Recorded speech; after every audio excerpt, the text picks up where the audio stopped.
भारत में 9 और 10 सितंबर को होने वाली G20 लीडर समिट की लंदन टॉप कवरेज शुरू हो चुकी है। इस सीरीज में हम G20 के 20 सदस्य देशों के बारे में आपको सब कुछ बताएंगे।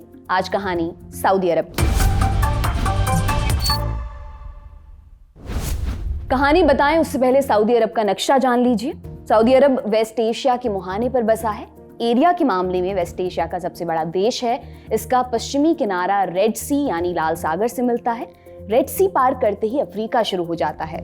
सऊदी अरब की जमीनी सीमा 8 देशों से मिलती है। ये 8 देश हैं Jordan, Iraq, Kuwait, Bahrain, Qatar, UAE, Oman और यमन। जमीनी सीमा का विस्तार 4272 किलोमीटर है, जबकि तटीय सीमा 2640 किलोमीटर लंबी है। नक्शे के बाद अब कुछ और जरूरी बातें।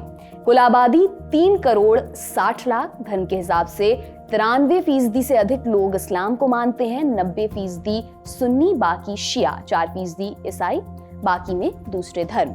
आधिकारिक भाषा अरबी है। राजधानी रियाद, यही सबसे बड़ा शहर भी है। नई दिल्ली से रियाद की दूरी लगभग 3000 किलोमीटर है। इस्लाम का पवित्र शहर मक्का सऊदी अरब में ही स्थित है। 7वीं सदी की शुरुआत में मक्का में इस्लाम का उदय हुआ और कुछ ही सालों के भीतर एशिया से लेकर यूरोप तक फैल गया।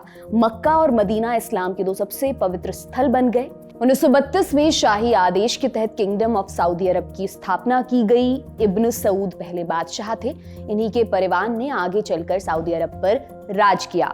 1938 में सऊदी अरब में तेल के कुओं की खोज हुई।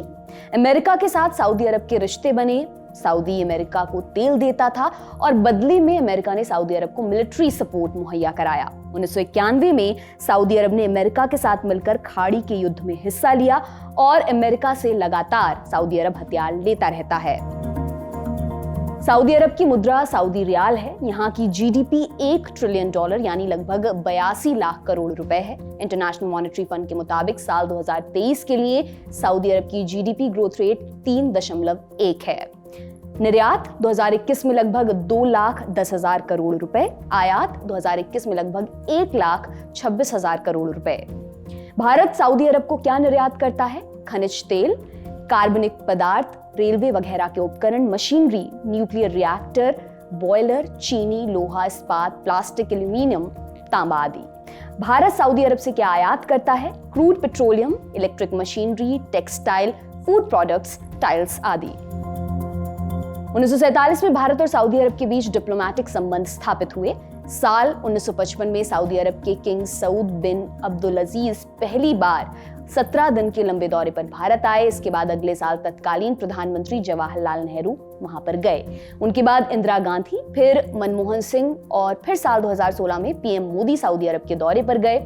जम्मू कश्मीर के मुद्दे पर सऊदी अरब पाकिस्तान को सपोर्ट करता दिखता है। हालांकि जम्मू कश्मीर से आर्टिकल 370 हटाने पर पाकिस्तान ने सऊदी से इस मामले में प्रतिक्रिया देने की गुजारिश की थी, लेकिन सऊदी अरब ने इस मामले पर कोई स्टैंड नहीं लिया। उल्टा सऊदी की मीडिया में लिखा गया कि धारा 370 हटने के बाद जम्मू कश्मीर में बेहतरी के प्रयास हुए हैं। सऊदी अरब में राजतंत्र है। इसे चलाने वाली फैमिली को हाउस ऑफ सऊद के नाम से जाना जाता है। इस शाही परिवार में 15,000 से अधिक सदस्य हैं। इन सदस्यों का ताल्लुक पहले सऊदी स्टेट के संस्थापक मोहम्मद बिन सऊद से है, लेकिन धन दौलत और वैभव के बड़े हिस्से पर 2000 सदस्यों का नियंत्रण है। ये सदस्य आधुनिक सऊदी किंगडम के संस्थापक अब्दुल अजीज के वंशज हैं। सऊदी की सत्ता और संसाधनों पर इसी परिवार का नियंत्रण है और इसी वजह से हाउस ऑफ सऊद को दुनिया के सबसे अमीर शाही परिवारों में गिना जाता है। सऊदी अरब में सबसे बड़ा पद राजा का है, उसके बाद क्राउन प्रिंस का नंबर आता है। क्राउन प्रिंस ही सऊदी अरब में अगले राजा बनते हैं। इस राजशाही पर उलेमाओं का भी कुछ प्रभाव रहता है। सऊदी अरब की कमान मोहम्मद बिन सलमान के हाथों में है। साल 2017 में उन्हें क्राउन प्रिंस और फिर सितंबर 2022 में सऊदी अरब का प्रधानमंत्री बनाया गया।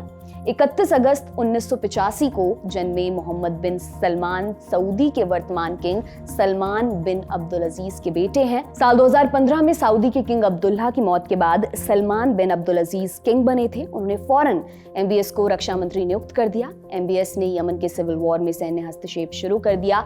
इसी वक्त एमबीएस को सऊदी की तेल कंपनी अरामको का इंचार्ज बनाया गया। वो सऊदी अरब की नीतियां बनाने वाली संस्था council of economic and developmental affairs के भी प्रमुख हैं। सऊदी अरब के पत्रकार जमाल खशोगी अमेरिकी अखबार वॉशिंगटन पोस्ट के लिए कॉलम लिखा करते थे। उन्हें सऊदी शाही परिवार के खिलाफ माना जाता था। साल 2018 में जमाल खशोगी की तुर्की में सऊदी अरब के वाणिज्यिक दूतावास के बाहर हत्या कर दी गई थी। इसका आरोप एमबीएस के एजेंट्स पर लगा था। क्राउन प्रिंस बनने के बाद मोहम्मद बिन सलमान सऊदी अरब के अंतर्राष्ट्रीय संबंधों को मजबूत करने को प्राथमिकता दे रहे हैं। उन्होंने सऊदी अरब में महिलाओं की आजादी समेत कई चीजों पर पाबंदियों में कुछ ढील दी है। एमबीएस सितंबर 2022 से सऊदी में राजनीतिक नेतृत्व के शीर्ष पर हैं। उनकी विचारधारा उदारवादी है। बीते कुछ सालों में सऊदी अरब में ऐसा प्रचार किया गया है। एमबीएस की एक छवि निर्दयी राजकुमार की भी है। सत्ता के शीर्ष तक जाने के संघर्ष में उन्होंने अपने ही भाइयों को जेल में डाला है। उनके क्राउन प्रिंस बनने के बाद यमन में सऊदी अरब के हमलों में हजारों लोग मारे गए हैं। एमबीएस खुद को आधुनिक इस्लाम का नेता साबित करना चाहते हैं। एमबीएस और व्लादिमीर पुतिन अच्छे दोस्त भी माने जाते हैं। पीएम मोदी और एमबीएस के बीच मुलाकात हो चुकी है। जून के महीने में दोनों के बीच टेलीफोनिक वार्ता भी हुई। सूडान में फंसे भारतीयों को जेद्दा के रास्ते भारत आने में सहयोग करने के लिए पीएम मोदी ने मोहम्मद बिन सलमान को धन्यवाद कहा था।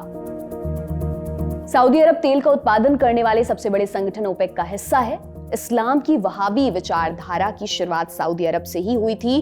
अमेरिका पर हुए 9/11 हमलों में शामिल अधिकतर आतंकी सऊदी अरब से थे। ओसामा बिन लादेन का जन्म भी यहीं पर हुआ था। आपके लिए तमाम जानकारी इकट्ठा की है हमारे साथी शिवेंद्र ने। आज के एपिसोड में इतना ही। मेरा नाम दिव्यांशी सुमराव है। हमारी G20 कवरेज लगातार जारी रहेगी। आप जुड़े रहिए दी लंदन टॉप के साथ। बहुत बहुत शुक्रिया।